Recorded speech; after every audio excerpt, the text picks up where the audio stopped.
L'État gabonais a résilié son contrat avec la filiale locale de Veolia. La semaine dernière, les autorités ont réquisitionné la concession d'eau et d'électricité, mettant fin à un contrat vieux de 20 ans.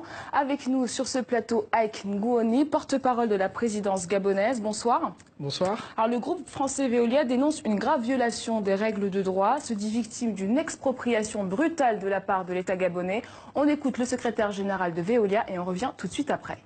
Vendredi après-midi, nous avons vu une troupe d'hommes armés venir prendre possession de nos locaux de la SEG, agir sur décision du ministre de l'Eau et de l'Énergie du Gabon et réquisitionnant les locaux et les infrastructures de la SEG.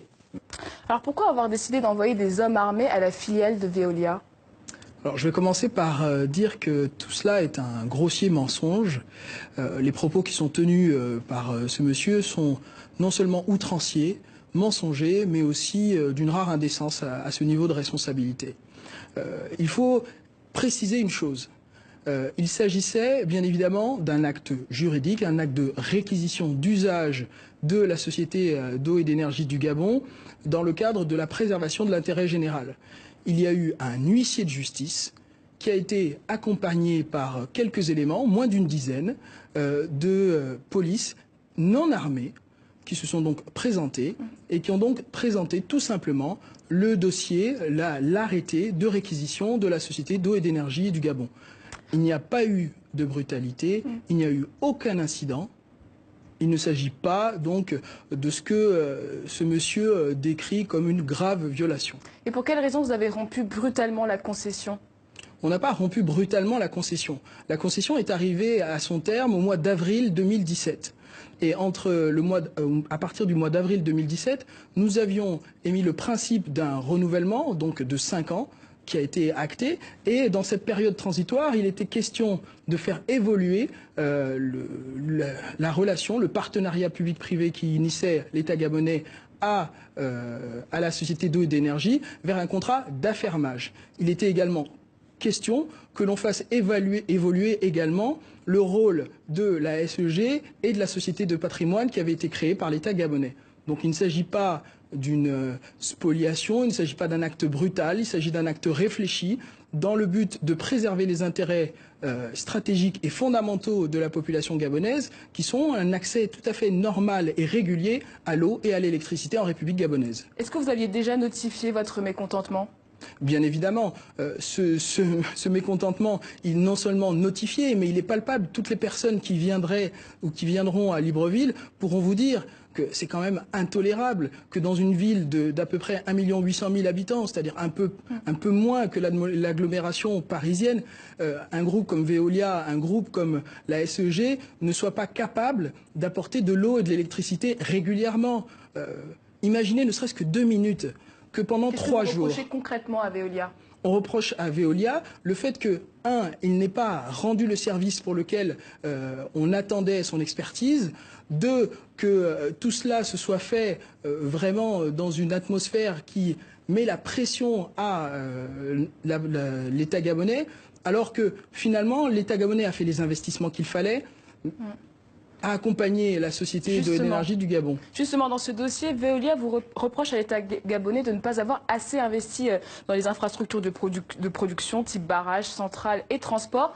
Des investissements qui vous incombaient. En clair, Veolia vous renvoie à vos responsabilités. On écoute. Lorsque vous avez un partenaire qui ne tient pas ses engagements en matière de financement des infrastructures, qu'il se trouve que ce partenaire, c'est aussi votre client, qui ne vous paye pas ses factures, c'est vrai qu'au bout d'un moment, on a un peu de mal à assurer une qualité de service. Dans l'intervalle, le Gabon a dû faire face à une croissance démographique importante, signe de la vitalité du pays. À de nombreuses reprises, nous avons alerté le gouvernement gabonais sur le fait que les infrastructures arrivaient en saturation, qu'il fallait absolument continuer à construire des usines et des réseaux de distribution pour qu'on puisse servir la population. Malgré ces multiples alertes, il n'a jamais fait les investissements qu'il devait. Est-ce que vous reconnaissez des torts partagés ? Pas du tout. Ce que l'on reconnaît d'abord, c'est le fait que nous avons un partenaire qui n'a pas été en capacité de rendre le service pour lequel on l'attendait.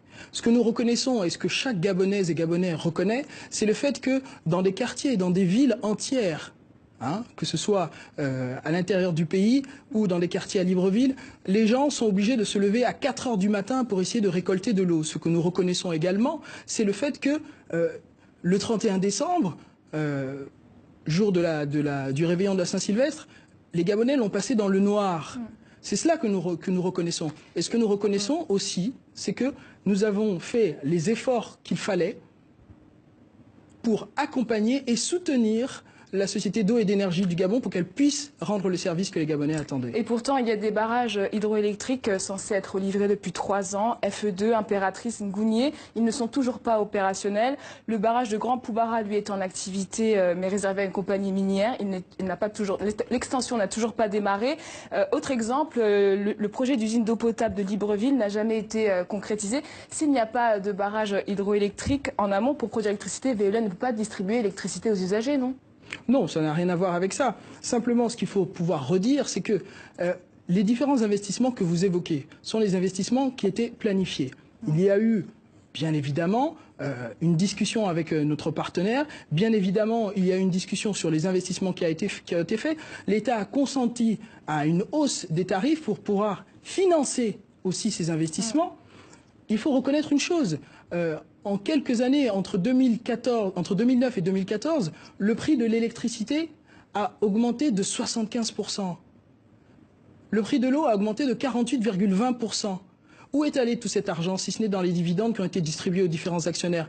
Où est allé cet argent et pourquoi est-ce que Veolia n'était pas capable d'investir également pour accompagner ce qui faisait partie de sa concession? Toujours est-il que Veolia souhaite engager des recours pour cette rupture de contrat. Le secrétaire général nous explique comment ils vont procéder. Nous sommes en train d'étudier tous les moyens de droit, je tiens à le préciser, qui nous permettront de faire dire le droit. Et notamment, nous sommes prêts à aller jusqu'au CIRDI, qui est cette procédure d'arbitrage international, de règlement des différends entre investisseurs privés et États souverains. Une réaction à ce qui vient d'être dit? Bien, là aussi, la réaction d'un État qui est serein, parce que c'est l'État gabonais qui respecte les lois, notamment un certain nombre de lois. Il y en a 2 qui font autorité en la matière. Il y a une ordonnance qui est l'ordonnance numéro 09/PR/2016 qui réglemente les partenariats publics et privés en République gabonaise et qui offre la possibilité d'une résiliation dans le cadre de la préservation de l'intérêt général. Il y a une loi qui est celle de 1985 qui, elle aussi, donne bien les détails et les modalités pour une réquisition d'usage. Je précise bien qu'il s'agit d'une réquisition d'usage. Il ne s'agit pas d'une expropriation.